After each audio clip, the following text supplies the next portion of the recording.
Di video kali ini kita akan membahas tentang keunggulan AI atau keuntungan menggunakan AI.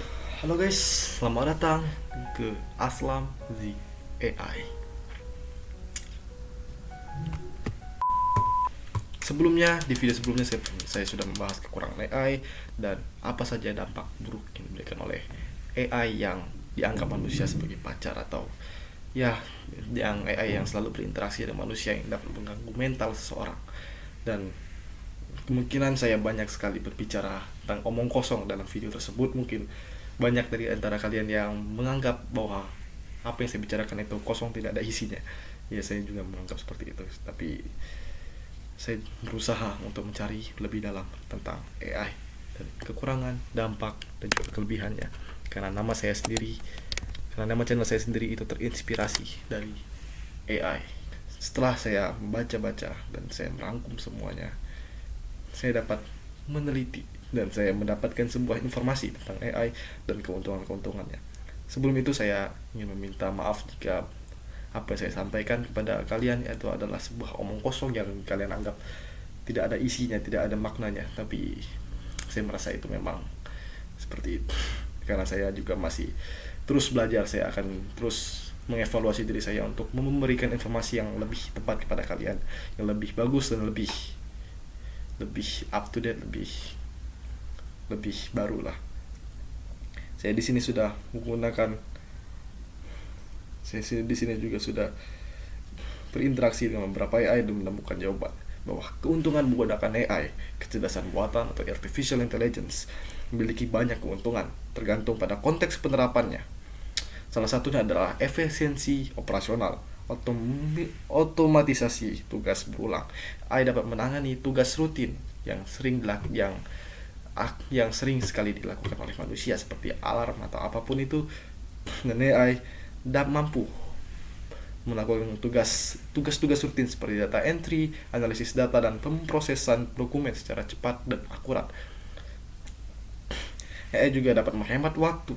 AI dapat bekerja lebih cepat dibandingkan manusia, mempercepat proses kerja. Itulah mengapa di masa depan manusia sudah tidak dibutuhkan untuk pekerjaan-pekerjaan yang pekerjaan yang kayak seperti membuat data atau membuat apapun, membuat administrasi seperti itu. Seperti manusia yang membutuhkan waktu berjam-jam hanya untuk mencari bagian Excel yang dibutuhkan, data-data yang dibutuhkan waktu misalnya 10 jam, namun AI mencari itu hanya membutuhkan waktu 1 menit saja.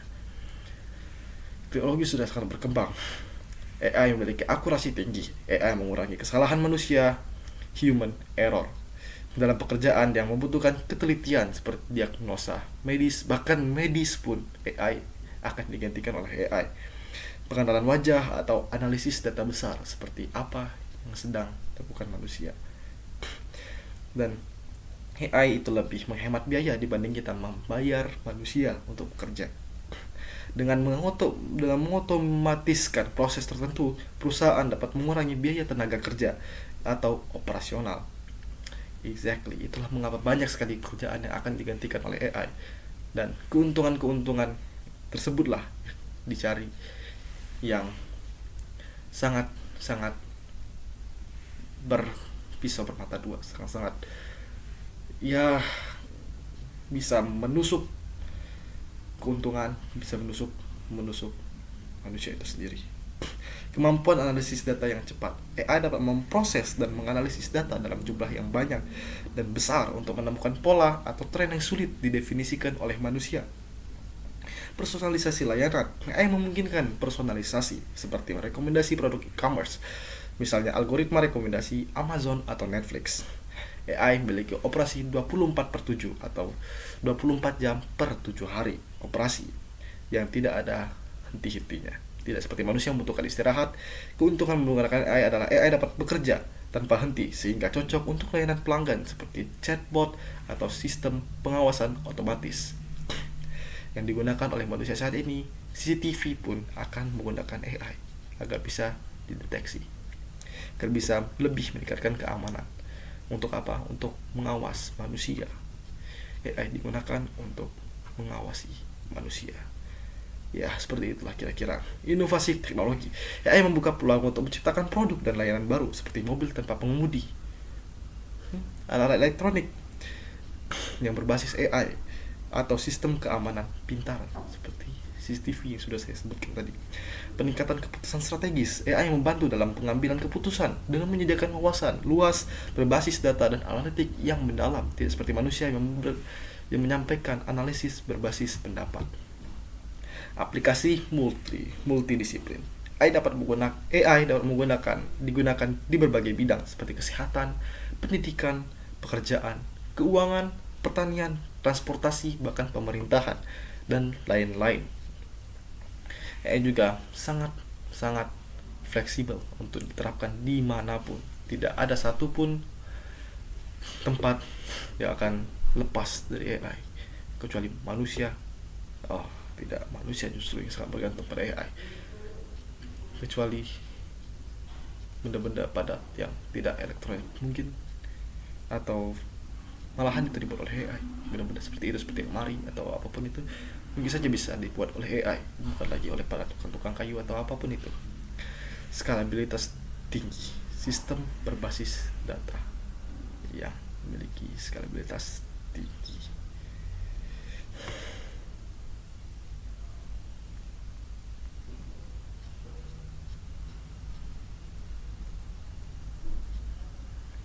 Dan tentu saja ini bukan pernyataan dari semua keuntungan tadi. Apa saja yang bisa saya lakukan? Saya sudah menyebutkan hampir semua apa yang bisa saya lakukan.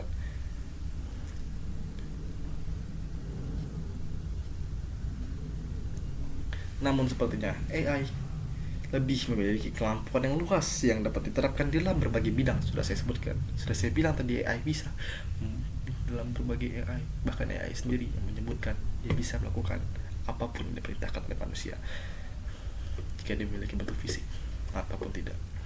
AI dapat mengolah data dan analisis big data, memproses data besar atau menemukan pola atau tren yang dalam jumlah skala yang besar. Prediksi dan peramalan, misalnya memprediksi cuaca, perilaku pelanggan, atau harga saham. AI dapat memprediksi, namun belum tentu prediksi yang AI lakukan itu tepat, tapi bisa jadi 90% atau 70% itu bisa terjadi karena AI memprediksi menggunakan data dan analitis. Otomasi tugas berulang, proses manufaktur robot industri yang dapat menjalankan tugas produksi otomatis, pemrosesan dokumen, membaca, mengkategorikan, dan mengolah dokumen secara otomatis. Ini sangat berbahaya bagi manusia yang masih bekerja untuk melakukan menganalisis dokumen-dokumen. Bisa saja 1 tahun, 2 tahun, 5 tahun ke depan bisa digantikan oleh AI. Pengolahan bahasa alami (NLP). Chatbots adalah salah satu AI yang menjawab pertanyaan pelanggan atau mendukung layanan pelanggan. Penerjemahan bahasa, layanan seperti Google Translate yang dilakukan oleh AI sekarang. Pemrosesan teks, memahami atau menghasilkan teks seperti artikel atau laporan.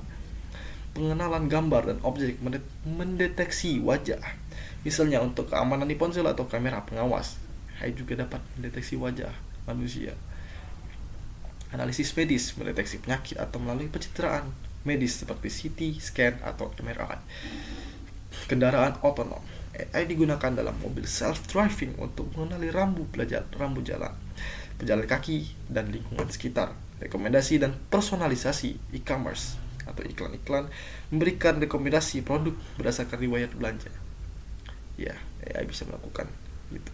Layanan liburan menyediakan konten yang relevan seperti di Netflix atau Spotify.